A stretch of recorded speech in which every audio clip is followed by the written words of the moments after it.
So hello everyone, welcome back to video lecture series of microwave and radar. तो previous video हमने Maxwell का first equation Gauss law of electrostatic को समझा था। तो आज की इस वीडियो में हम उसका दूसरा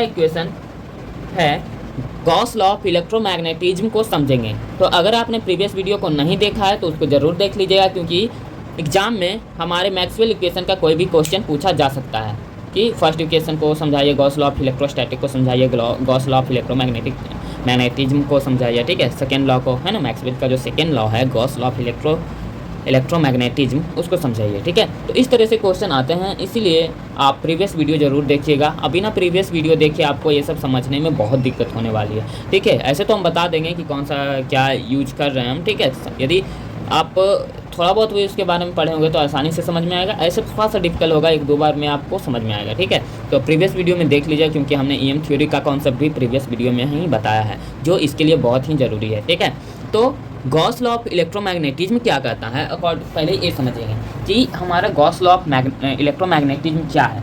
तो according to Gauss law of electromagnetism, the surface integral of magnetic flux density, यानी कि मैग्नेटिक फ्लक्स डेंसिटी का जो सरफेस इंटीग्रल होगा, यानी मैग्नेटिक फ्लक्स डेंसिटी को किससे डिनोट करते हैं, ये हमने प्रीवियस वीडियो में बता रखा है कि बी वेक्टर से हम उसको डिनोट करते हैं। तो according to Gauss law of electromagnetism कहता है कि surface integral of electric magnetic flux, surface integral of magnetic flux density is zero, यानी कि इसका सरफेस इंटीग्रल जो होगा वो जीरो होगा। ये हमारा कहता है कौन, गॉस लॉ ऑफ इलेक्ट्रोमैग्नेटिज्म के according surface integral of magnetic flux density, ये क्या है हमारा यहाँ पर, मैग्नेटिक फ्लक्स डेंसिटी है। ठीक है, मैग्नेटिक फ्लक्स डेंसिटी, ये सब टर्म को हमने बहुत अच्छे से प्रीवियस वीडियो में समझाया है। तो अगर आपने उसको नहीं देखा है कि मैग्नेटिक फ्लक्स डेंसिटी क्या होता है, तो ये इस वीडियो में समझाना पॉसिबल नहीं है, क्योंकि वीडियो लॉन्ग भी हो जाएगा, आपको कन्फ्यूजन होने लगेगा कि ये क्या है, पहले ये क्लियर ही नहीं हुआ ढंग से। ठीक है, तो इसीलिए पहले वो वीडियो यदि देख लीजिएगा तो बहुत अच्छे से समझ में आएगा। ऐसे बनाने को तो आप यदि इतना भी जानोगे कि हमारा गॉस लॉ ऑफ इलेक्ट्रोमैग्नेटिज्म के अनुसार surface integral of magnetic flux density zero होता है, तो उससे भी आप आसानी से निकाल सकते हो। कैसे निकालेंगे अभी हम आपको समझाएंगे। ठीक है, तो क्या है कि according to Gauss law of electromagnetism, surface integral of magnetic flux density is zero. तो हम इस इक्वेशन का यूज करके किस तरीके से हम निकालेंगे इसको आप देखिए। ठीक है, तो हमने अभी आपको क्या बताया कि surface integral of magnetic flux density B vector is zero.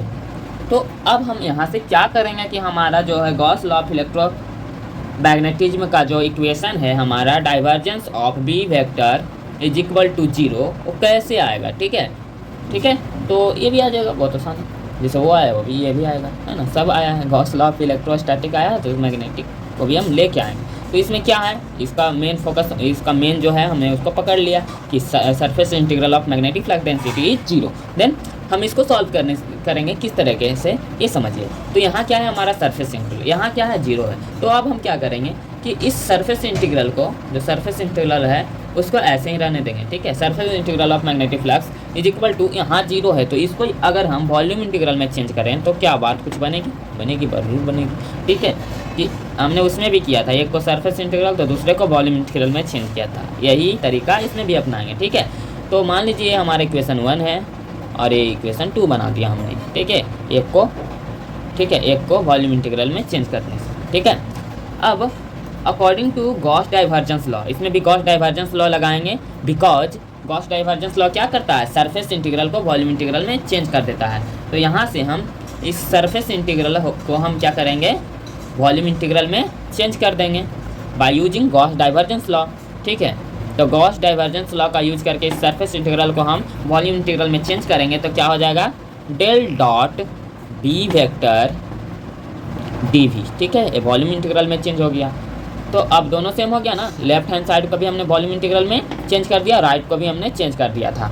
तो अगर हम इक्वेशन इसको 3 मान लें तो अब हम लिख सकते हैं कि फ्रॉम इक्वेशन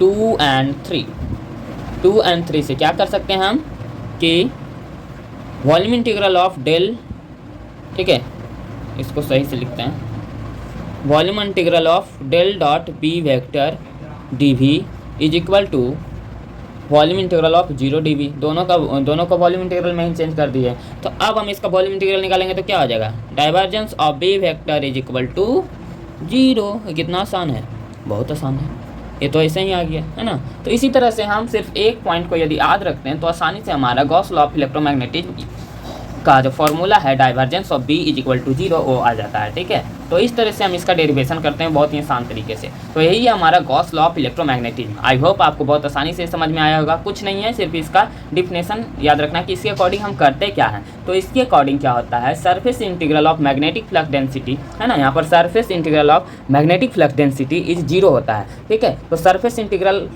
होता है और दूसरे को हम किस में चेंज कर देते हैं, वॉल्यूम इंटीग्रल में। तो अब क्या होता है कि एक को सरफेस इंटीग्रल में चेंज करते हैं, दूसरे को वॉल्यूम इंटीग्रल में। ठीक है, तो हम यहाँ पर यूज करते हैं गॉस डाइवर्जेंस लॉ को। यहाँ पर बाय यूजिंग क्या किए हैं, यूजिंग गॉस डाइवर्जेंस लॉ। ठीक है, हमने गॉस डाइवर्जेंस लॉ का यूज किया था। ठीक है, तो क्या हो गया, इस सरफेस इंटीग्रल को हमने वॉल्यूम इंटीग्रल में इसको चेंज कर दिया। ठीक है, तो अब हम दोनों को वॉल्यूम में चेंज कर दिए वॉल्यूम इंटीग्रल में। तो दोनों को यदि हम इक्वल करें, ठीक है ना, कंबाइनिंग करें, कंपेयर कर दें, तो क्या हमारा हो जाता है, वॉल्यूम इंटीग्रल निकालते हैं तो वही हमारा गॉस लॉ ऑफ इलेक्ट्रोमैग्नेटिज्म का इक्वेशन आ जाता है। तो आई होप आपको आसानी से समझ में आ गया होगा। तो मिलते हैं नेक्स्ट वीडियो में नेक्स्ट मैक्सवेल की इक्वेशन को सॉल्व करते हुए। तब के लिए धन्यवाद।